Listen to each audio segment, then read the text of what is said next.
So this chapter covers consciousness and different variations in our consciousness. So we have times during the day where we're fully conscious of our surroundings. Our consciousness is at this highest level, and then it may range depending on substance abuse, sleep. Our level of consciousness can increase or decrease. So that's what we're going to talk about, specifically concentrating on sleep.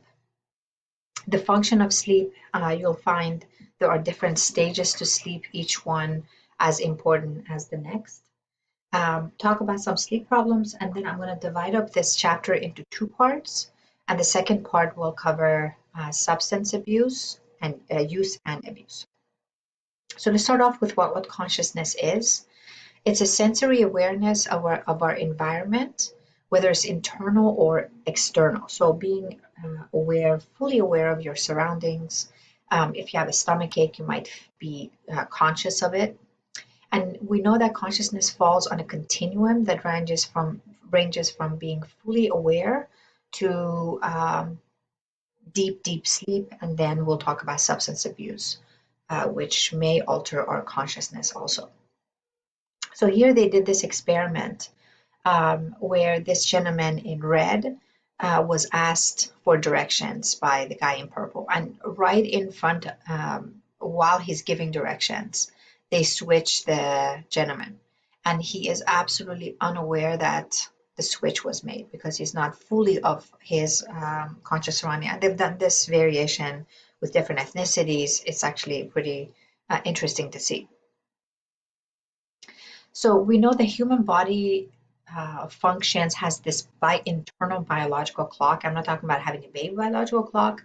This circadian rhythm is your biological clock that goes up and down on a 24-hour cycle. So your circadian rhythm is basically your regular body rhythm, and for humans we have estimated it to be 24 hours in a day. And all animals, apparently, even plants, have this, interestingly enough, circadian rhythm.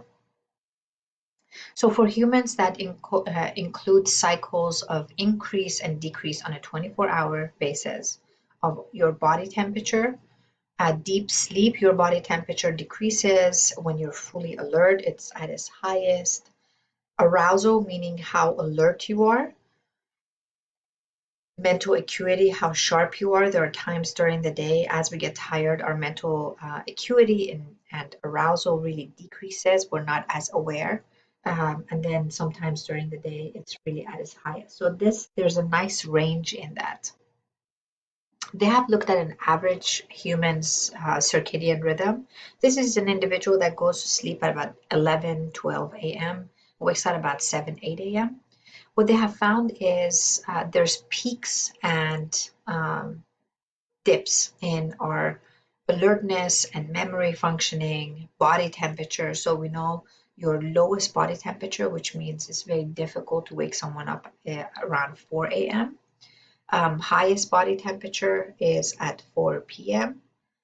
In terms of melatonin, again, not surprisingly, it peaks at about 1 a.m. and 3 a.m. So that 3 to 4 a.m. is that deep sleep. And if you've ever read any of these serial killers, there's a guy by the name of Richard Ramirez. I believe it was called The Night Stalker. He instinctively, I don't think he took a psychology class, but he instinctively knew to enter people's homes at about between 3 to 4 a.m. And that's if there's a noise or some kind of disturbance in the house, is very difficult to wake someone up. So he was able to enter the people's homes without them being aware of it. So just some facts about our circadian rhythm. So where in our body is this biological clock regulated by? Well, we know hormones have a lot to do with your sleep, awareness, arousal, and we know the master orchestrator of all of our hormones is the hypothalamus.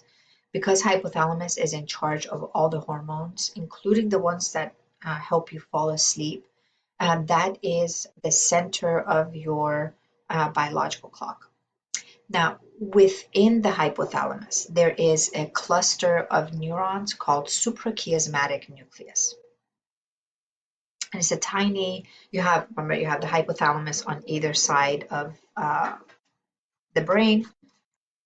This tiny cluster of neurons within the hypothalamus, please make sure you know that for the exam, is basically controls the timing of your circadian rhythm, considered your biological clock. So what that means is if you set your alarm, let's say for 6 a.m. Monday through Friday, on Saturdays, you're going to wake up at 6 a.m. It's going to be very difficult for you to remain asleep because the chiasmatic nucleus has determined your wake up time to be at 6 a.m. So you can thank your SCN for waking you up on Saturdays. SCN tends to change with age. We tend to be able to kind of be more lenient when we're younger. This is on average. So for teenagers, if they're waking up, let's say at 8 o'clock or 7 o'clock every morning to go to school, they are able to kind of sleep in on Saturdays. But as they get older, your biological clock becomes more and more rigid in its flexibility. So hypothalamus, the way this works, I'm going to show you the picture and I'll come back to this in a second. So right here is the yellow up here is the entire hypothalamus. There's a small area within the hypothalamus, just like we talked about, called suprachiasmatic nucleus. So supra means above, chiasmatic, if you remember from sensation and perception, chiasm, the optic chiasm. So the optic chiasm is where your two optic nerves converge. So information that comes from the eye ultimately converges here. One of the controlling mechanism for your sleep is sunlight, right? So when the sun comes up, most humans, suprachiasmatic nucleus will kind of control that waking up and sleep. One mechanism where suprachiasmatic nucleus is controlling that is by the release of a hormone called melatonin. Melatonin is our sleep hormone. So when light begins to decrease, information coming in from your optic nerve will notify suprachiasmatic nucleus that it's getting darker, right? So it's time to go to sleep. And what that does ultimately is send a message to the pineal, some people call it pineal gland, to increase its release of serotonin. That hormone then gets released into your bloodstream, which is rich around here, and gets taken to the rest of the body. And as it builds up, the person will become more and more tired and will ultimately sleep. So again, hypothalamus tells the pineal gland to secrete melatonin. As melatonin builds up, and it usually releases about 7, 8 when the sun sets. And as it builds up at about 11, 12, you get tired, go to sleep. And then it's kind of released throughout the night, peaks at about 1, 3 a.m. And by the time you should wake up, should be at its lowest. And that hopefully will have you become alert and ready to go. One thing that isn't here, I want to make sure you all take note, is melatonin is made from, not surprisingly, serotonin. Remember the neurotransmitter serotonin. It's going to take forever to write this. So serotonin is the neurotransmitter that also affects our sleep, and that may be one of the mechanisms. God, I hope I spelled it right. So again, serotonin ultimately, pineal gland takes a serotonin and makes melatonin from it. Again, serotonin being one of our sleep neurotransmitters. Melatonin is super important regulator of sleep and wake cycle. Pineal gland is also involved in regulation of different biological rhythm and the immune system. And you'll see why pineal gland has to do with the immune system ultimately being sleep. So we know sleep is important. On average, humans need about 8 hours of sleep. So, but that's on average. Some of us may need more, some of us may need less. What we do know is we're getting less and less sleep, which is not healthy. But on average, we need about 8. Individuals who are sleep deprived get less than what they need, even after one night, will experience what we call microsleep. You got to know that for the exam. Microsleeps are these 1 to 2 seconds where your brain literally shuts off. So if you've ever seen anyone microsleep, they're kind of nodding off. That nodding off effect is an example of microsleep. Unfortunately, sleep loss also suppresses the immune system. So the less sleep you get, the more compromised your immune system will become. Sleep deprivation also alters your metabolism. It will make you gain weight. It affects your overall hormonal functioning that will make you age. So when they say get your beauty sleep, there is science behind that. It literally helps your cells repair and function better. Those who suffer from sleep deprivation, chronic sleep deprivation, tend to have high blood pressure. And we know that by itself has all kinds of problems. They have memory impairment, very difficulty not only consolidating memory, but also recalling. And if you remember from chapter, what was that, the chapter 3 or your biopsychology chapter, amygdala angry Amy is responsible for our perception of anger and fear. And what we find is that the amygdala increases its activity after sleep deprivation. Now, if you think about neuroscience and the role of, all these body parts have their function is to help you survive your environment. So the brain says there must be something in your environment that doesn't allow you to sleep. It doesn't understand you are partying or hanging out with friends. It just understands there's some kind of danger within the person's environment that has not allowed them to sleep. So, what I need to do is make sure I'm aware of my surroundings. And one way to do that is increasing amygdala. And amygdala tends to be more paranoid. Um, Obviously, if you're not sleeping, the brain says there's something dangerous. Let's increase our paranoia so that if anything goes wrong, we immediately become aware of it.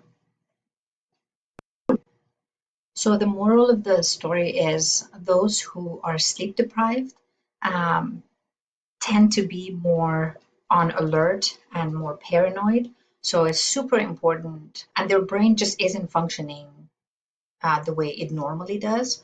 So they might be more irritable, more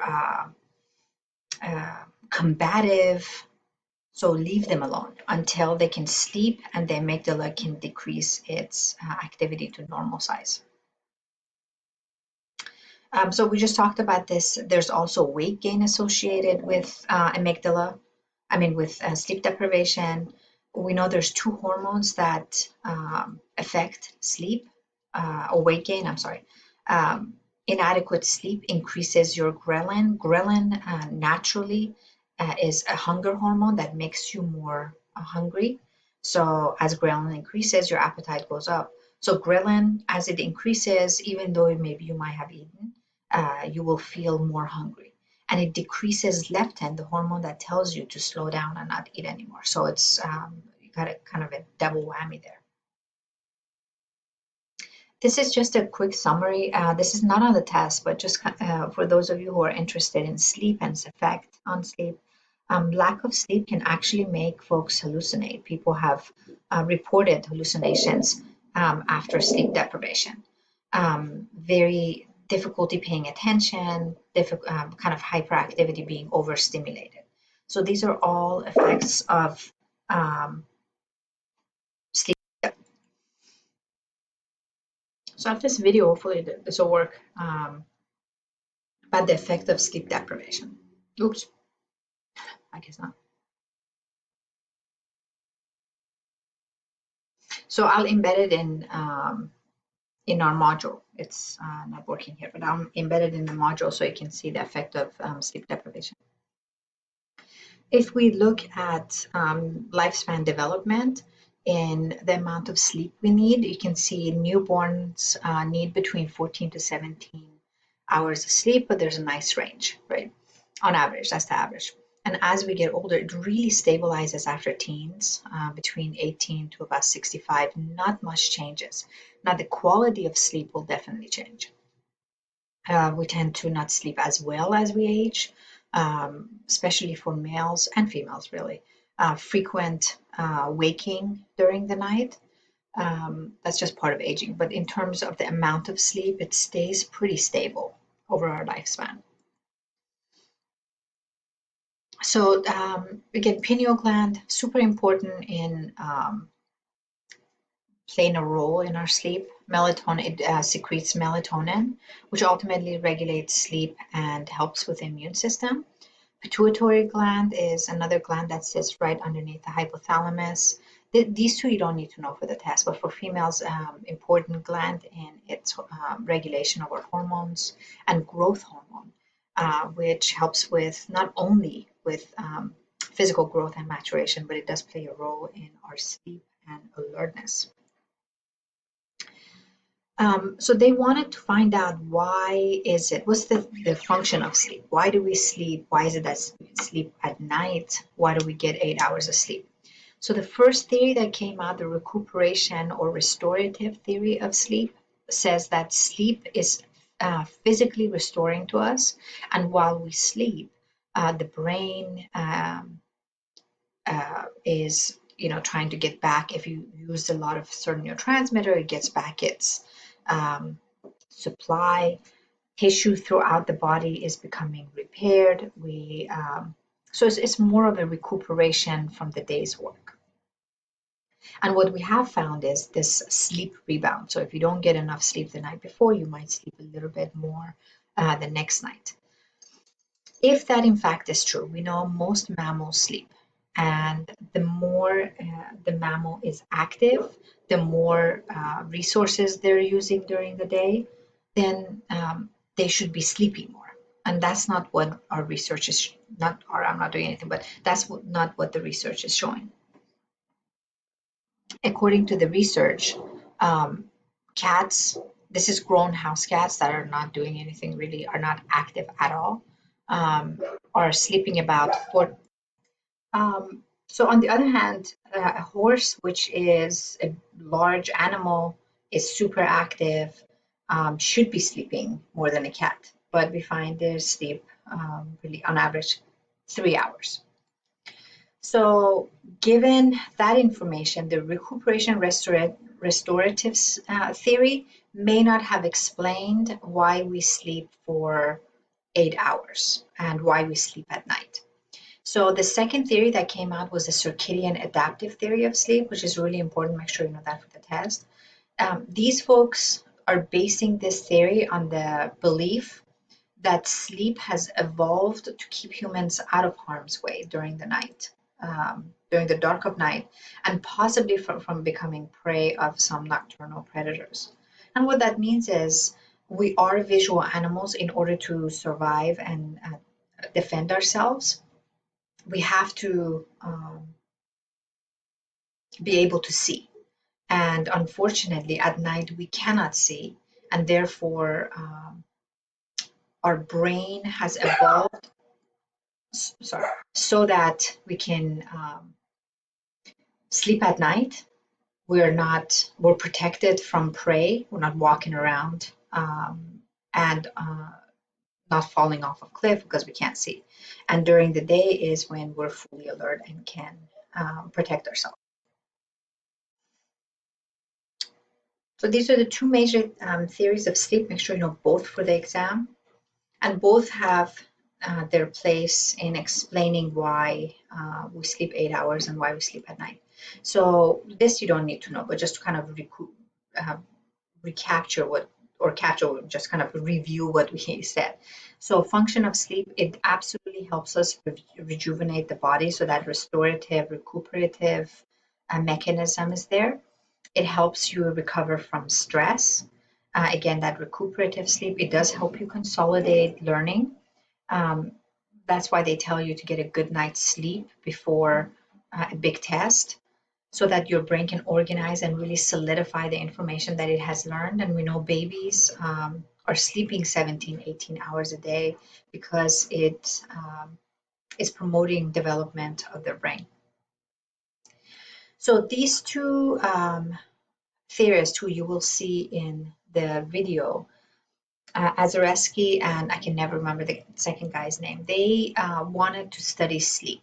And so they used electrodes and measured an individual's sleep. And what they found, interestingly enough, is that we have stages of sleep. So the machine that's used, electroencephalogram, EEG, you put these electrodes on the individual's really head, and that's really measuring brain activity during sleep, and we can see the individual going through different stages. When the brain is super active, when the neurons are firing, the printout from the EEG is short and very condensed. As the individual goes through the night and their sleep becomes more and more regulated, the body begins to relax, this is what you get. Kind of this roller coaster up and down, not as dense. The waves are increasing and more distant apart. So for the exam, you need to know the different brain waves that are associated with different stages of sleep. When you're awake and fully alert, you are in beta waves. That means you're alert, you're awake, you're aware of your surroundings, beta waves. So hopefully all of you are in beta waves now, and this is what your brain would look like, very dense, closed in, short waves. As you become drowsy, you're not asleep yet. You become drowsy and kind of nodding off, not asleep yet. You're in alpha waves. And if we look at individuals in alpha waves, the waves are becoming a little bit longer and more distant apart. Alpha waves are also associated with stages of meditation. It is a very recuperative part of brain activity. It helps you kind of concentrate more, interestingly. Once you fall asleep and you have entered sleep, you're entering the 4 stages of sleep and your waves are changing. So this is what we call theta waves, stage 1 and 2. At THETA, and you'll see that in a second. Stage 1 is when the person kind of is asleep, but the waves are all over the place because you're trying to regulate and kind of get comfortable to go deeper in sleep.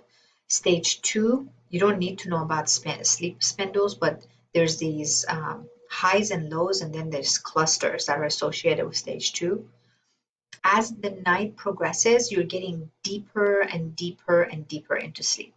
Stage 3 and 4, if you can see right here, are you spend most of the beginning of the night in stage 3 and 4. This is the restorative part of sleep. Your brain is really replenishing itself, for lack of a better word. It's trying to recuperate and restore. Your body is going through that recuperation and restoration.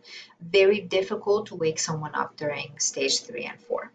So as the body begins to go into stage 3 and 4, it kind of freaks out. It's too quiet. It's like a 2-year-old that has been sitting for too long, and will climb right back up to stage 1. And the person will experience the first REM, rapid eye movement sleep. This is where dreams are exciting. They tend to be very active, and we'll talk about that. So right now, when you go through 1, 2, 3, 4, you climb it back up to 1. You have completed a cycle of sleep. And as you see, we go through 3 or 4 or 5 cycles throughout the night. Oops. So the 5 stages of sleep, if you count REM as one, when you're awake, that's not asleep, you're in alpha waves like we talked about. Once you fall asleep, you are entering theta waves and you're entering stage 1. At stage 1, the breathing will begin to slow down. There's irregular brain waves. The brain is trying to kind of figure out, calm itself down so it can go to sleep. People have reported experiencing hallucinations, seeing images that aren't there. So kids will quite often say, I saw a boogeyman in the corner, or someone is in my closet. It's not unusual to hallucinate. People fall asleep and you think your name is called, so you wake up and say, did you call me? And whoever's sitting in the room said, no, I didn't say anything. Those are common hallucinations that are experienced in stage one. Another sensation that most folks have experienced, if you've ever slept, you're just falling asleep and you have the sensation that you're falling and you kind of jerk, that jerky movement, they believe, has to do with the individual being really, really stressed out and uptight, and it's a body's way of shocking itself into relaxing. So if you go through that jerky motion, and then you should be able to go back to sleep and then sleep all night. If you don't, if you continuously are experiencing that, it may be that your body is telling you you're just way too tense. So you need to relax. You might want to get up, walk around, and then try it again a little bit later. Try falling asleep a little bit later. Stage two, you don't need to know for this class. It's again, you're in theta waves. You're getting ready for that deep sleep. Unfortunately, fortunately, sleep two has a lot to do, they think, with memory and intelligence. If you take biopsychology class, they'll talk about stage two, and it's important in neuroscience. Stage three and four are very similar. You're in delta waves. There are some models that actually throw out stage three, but it's kind of weird to go from two to four. So most models keep it. But when we talk about three and four are very, very similar, if not basically the same. This is the deepest sleep. Your body is at its most relaxed state of all sleep. If you look at someone in delta waves, their breathing is at its lowest, very quiet, calm, regular breathing. They're breathing through their stomach. And some kids may experience wet the bed during this stage because they are deep asleep. And if urine is building up, they have a difficult time waking themselves up and may urinate. So remember, you go 1, 2, 3, 4, and the body begins to kind of freak out. And you go back to stage 1 and begin REM. The first period of stage 4 tends to be the longest, and as the night progresses, you will spend less and less time in stage 4. So you return to stage 1, transition rapidly from 4, 3, 2, 1. You complete a cycle of sleep, and now you're going into REM. On your study guides, it asks, when does REM begin? And I hope that you have seen REM doesn't start in stage 1. It's the second stage 1, and every stage 1 after that is when REM begins. And we say that REM begins in, really bad writing, but emergent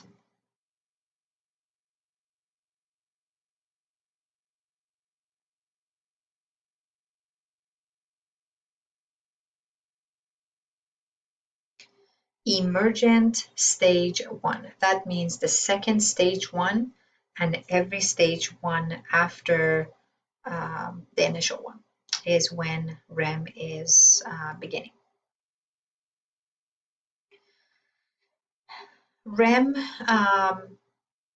actually, as stage 4 begins to decrease, you're spending more time in REM. So the first REM is short, and the last REM may last as long as 30 minutes. So it tends to increase over time. So again, here we have stage 1, 2, 3, 4. The body climbs it back to stage 1. Emergent stage 1 is when REM begins. As you spend more and more time in sleep, your REM will become longer and longer. And if you wake up kind of waking up from a dream, you're waking up in the end of REM, rapid eye movement. Each cycle is actually between 80 to 100 minutes, so average is 90 minutes. Make sure you know that for the test. We spend about 4 or 5 sleep cycles, and they have found that any sleep cycle that you skip can have ramifications. So it's really important that your body experiences all stages of sleep. Each one has its importance in helping us function correctly. So if you think about the types of sleep we spend in, we're either in non-REM or REM, just that simple. Non-REM, non-rapid eye movement is the 4 stages of sleep. Stage 1, 2, 3, 4, and these characteristics that we talk about are really more indicative of 3 and 4.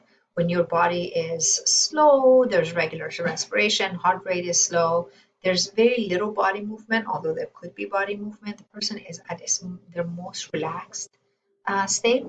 There's no rapid eye movement. Blood pressure, brain activity is at its lowest. It's as if the body freaks out and will begin to kind of increase its activity is when you enter REM, rapid eye movement. This is what we call active sleep because the person's brain activity, the waves that are associated with REM are very similar to being awake, so alpha or even beta waves, depending on what stage of REM you're in. You should be spending 20 to 25% of your night's sleep should be in REM. If you're in school, probably closer to 25%. If you're active, let's say you're in dance class, again, more towards 25%. So there's things that are happening internally and externally. Internally, there's intense brain activity.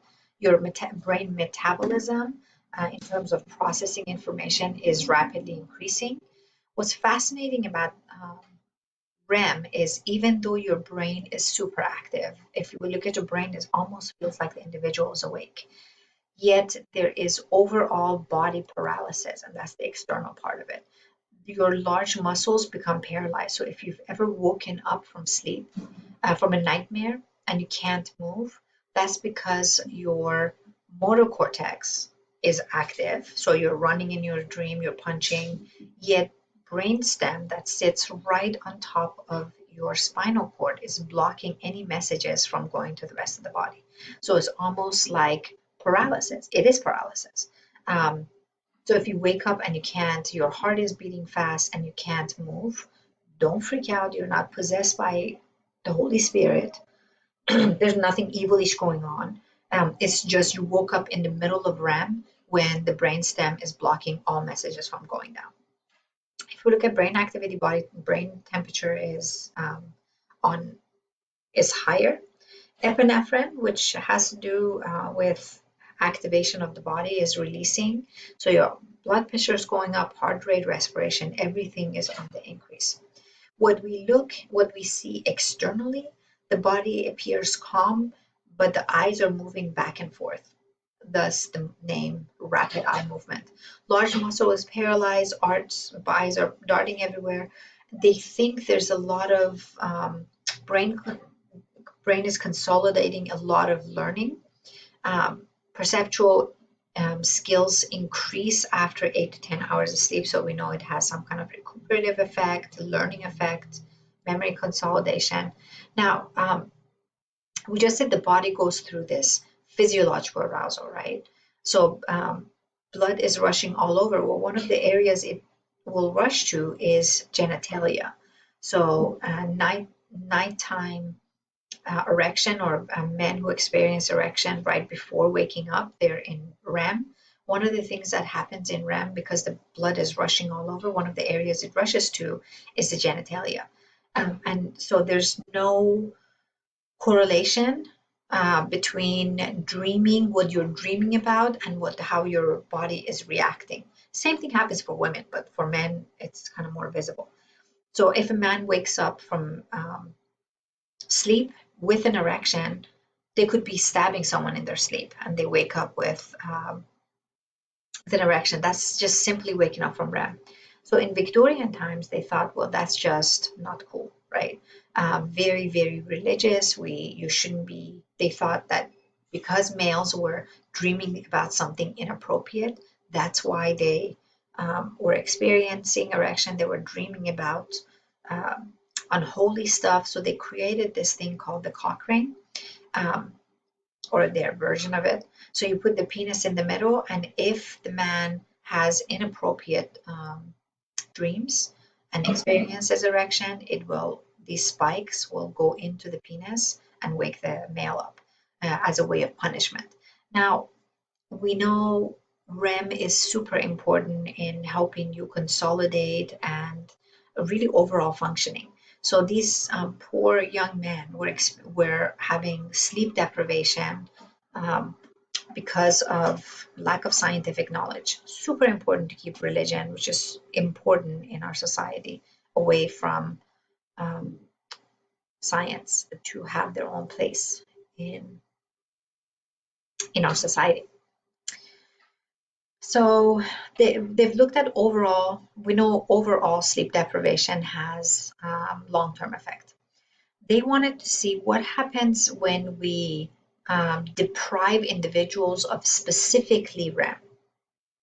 So they took these individuals, and every time they fell asleep and they entered REM, they woke them up. And what they found is after being deprived of REM, these individuals, when they went to sleep the night after, they immediately went into REM, which is not good, and spent much more time in REM than they would have normally. So we know individuals that spend significant time in REM tend to be more depressed and anxious. So, and that's what's seen in depressed patients, that they spend more time in REM, unfortunately. Hopefully you saw that from the video.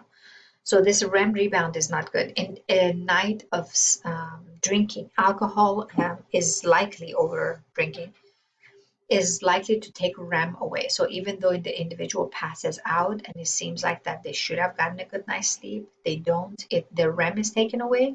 So the next night after binge drinking, they go to sleep and they experience this REM rebound.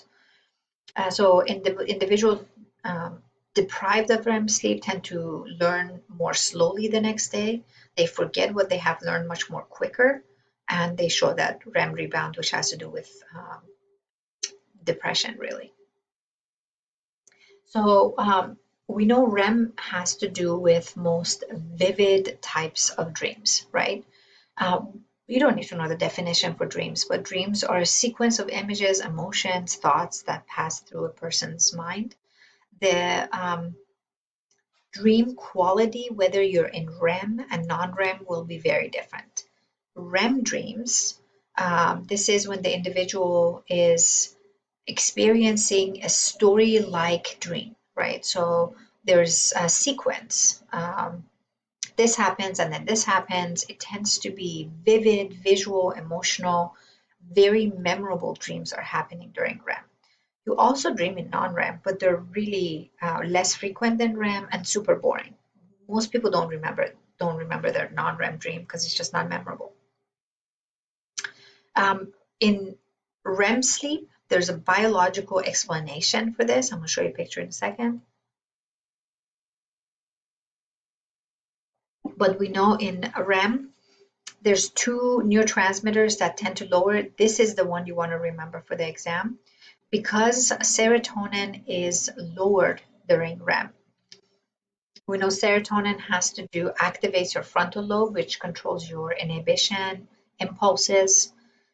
Because serotonin is lowered in REM, those things that you deprive yourself during the day, those thoughts that are inhibited during the day, will show up in your dreams because serotonin is not controlling your impulses.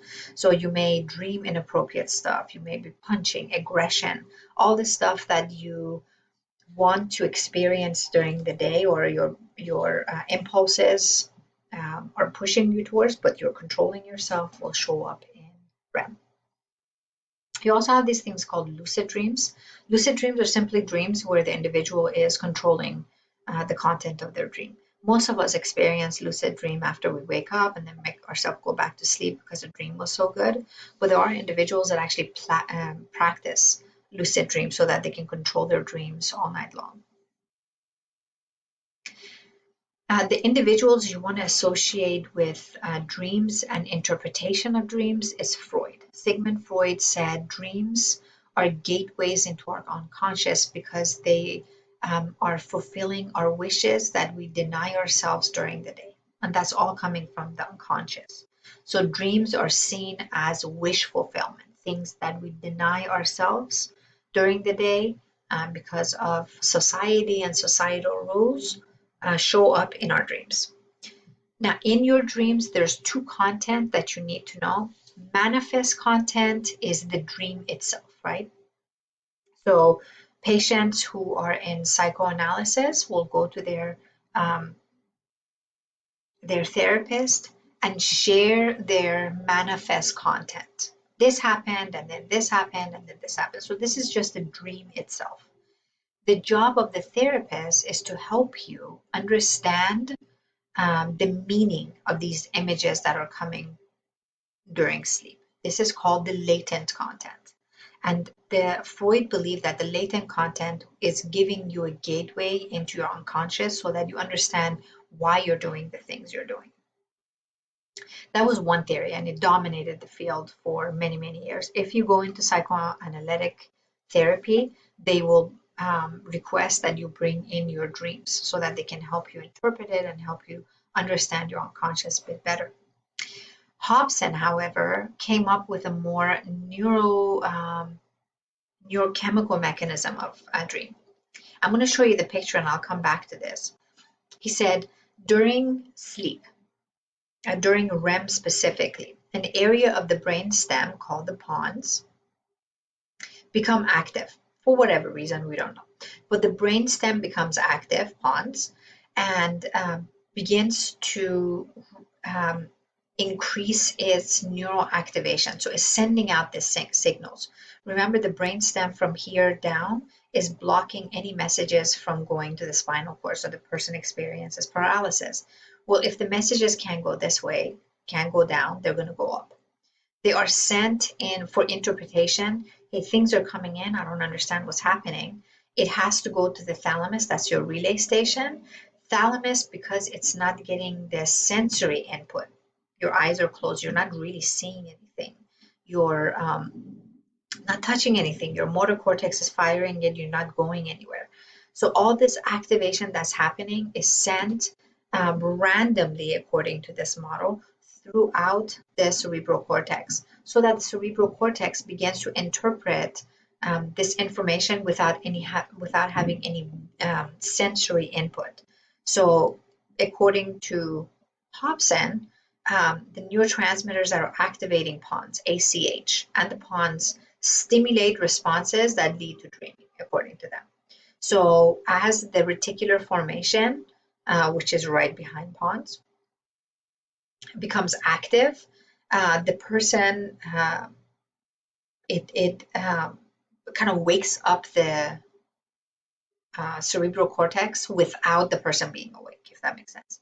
So it's stimulating part of the cortex that's involved in memory of smell, memory of places, memory of images of people, but these are random, so that the cortex gets these random messages, doesn't know what the hell they mean, so that it begins to create these dreams, these weird dreams. According to this model, you never dream about anyone or anything, any situation that you don't have a memory system for, which is a fascinating look, but this much more neuroscience. So Hobson didn't said maybe dreams mean something, but it's most likely that your brain is getting this stimulation. It's simply just trying to make sense of all these arousing effects in the neural system. Unfortunately, we do have sleep problems and sleep disorders. Insomnia is the most common type of sleep disorder. This is the inability to fall asleep or remain asleep. Most people think insomnia is just falling asleep. It isn't. So if you have no problem falling asleep, but you're waking up 3 times a week in a month's time at 3 a.m., which is usually when we enter REM, there's something wrong. That's considered insomnia. There's medication you can take, which I wouldn't suggest, but I mean, sleep is super important. So if you're not sleeping, the best thing you can do is, however, you get yourself to sleep, because sleep is really essential to our overall well-being. Medication may be a short-term fix until one goes to therapy and finds out the reason behind insomnia. Sleep paralysis is experienced during REM usually. It's the sensation that one can't move when waking up from sleep. You woke up in the middle of a nightmare and you absolutely have experienced this paralysis. That's sleep paralysis. Although it happens over and over again, you might want to talk to your family practitioner. You have sleep apnea. This is a temporary absence or cessation of breathing while sleeping. Individuals who suffer from sleep apnea may not even know they have sleep apnea. And so they're going to sleep at night and they're waking up and they just can't, they're super tired and they can't explain why that is. So sleep apnea is when there's two different types. There's obstructive sleep apnea that's usually associated with more weight, people that have gained a lot of weight. So as you sleep, you enter that kind of deep sleep and um, uh, your breathing may be, your pathway for breathing may be obstructed because of the fat accumulated. Or it could be a central sleep apnea where the brain just doesn't send a message. So the person experiences lack of breathing during the night. Unfortunately, sleep apnea, if it goes untreated, may exacerbate or even cause cardiovascular diseases. It puts a lot of stress on the body to be in this relaxed state. You stop breathing, your body freaks out because there's this interrupted, highly stressful, interrupted sleep sleep disruption patterns.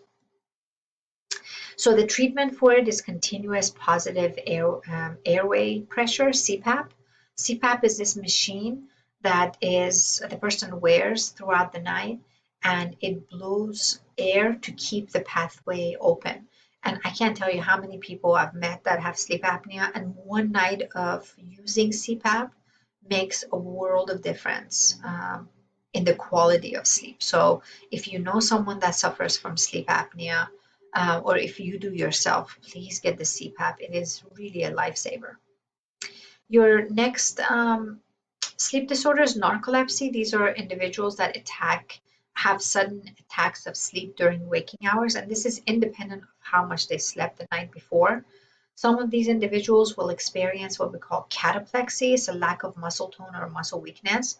So individuals that suffer from narcolepsy with cataplexy, let's say they're sitting in a chair, and you'll see this in the video, they literally fall off the chair because the muscle tone, the muscle rigidity loses itself. The person becomes paralyzed and kind of will collapse. Episodes of epilepsy can be triggered by state of heightened arousal or stress, or lack of stimulation. It's actually both extremes. The episodes can last from a minute to half an hour for individuals. The good news is that there is treatment. It can be treated with stimulant drugs. You have REM sleep behavior disorders. You'll see this in the video. This is individuals who don't experience that muscle paralysis during REM will act out their dreams, and it can become dangerous. They can hurt themselves or their sleeping partner. And some believe there's some indication that it may be indicative of a neurodevelopmental disorder like Parkinson's. There is medication for REM. Clonazepam is a good one. It's anti-anxiety, and melatonin to help them kind of go experience that REM sleep. And then you have restless leg syndrome. These individuals experience sensation, uncomfortable sensation that runs through the leg. So they either wake up from the sensation or it bothers them. It's unrestful sleep. Then you have a group of disorders called parasomnias.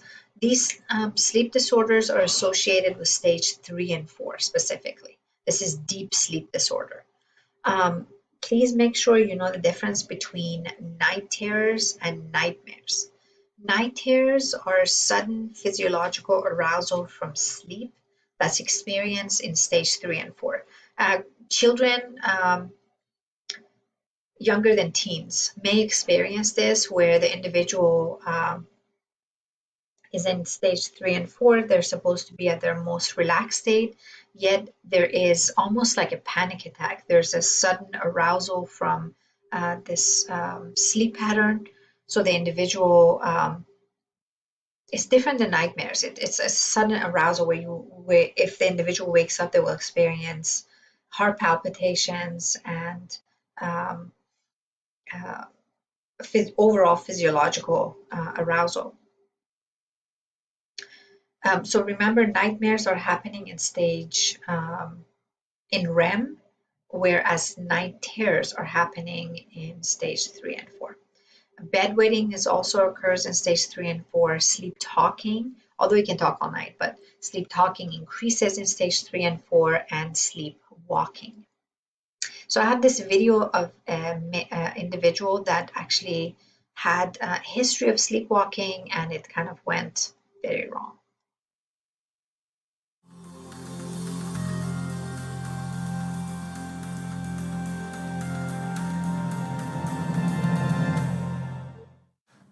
Kenneth James Parks, age 24, 6'5" tall, 280 pounds.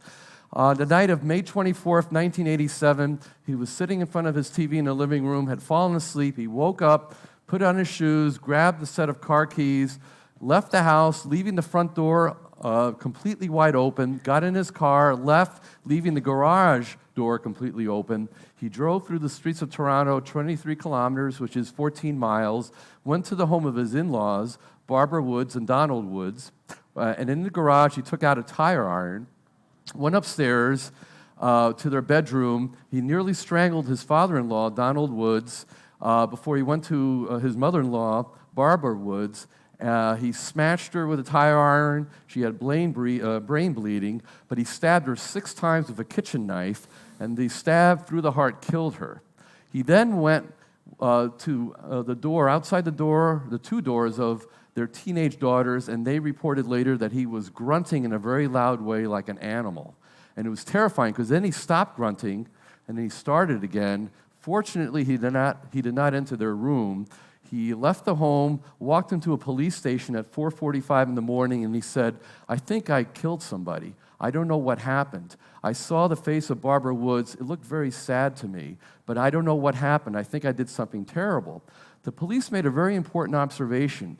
He had cut the tendons of all his fingers, the flexor tendons. In the process of stabbing his mother-in-law and his father-in-law, the kitchen knife must have slipped through his fingers, and he cut the flexor tendons. He showed no pain. He felt no pain.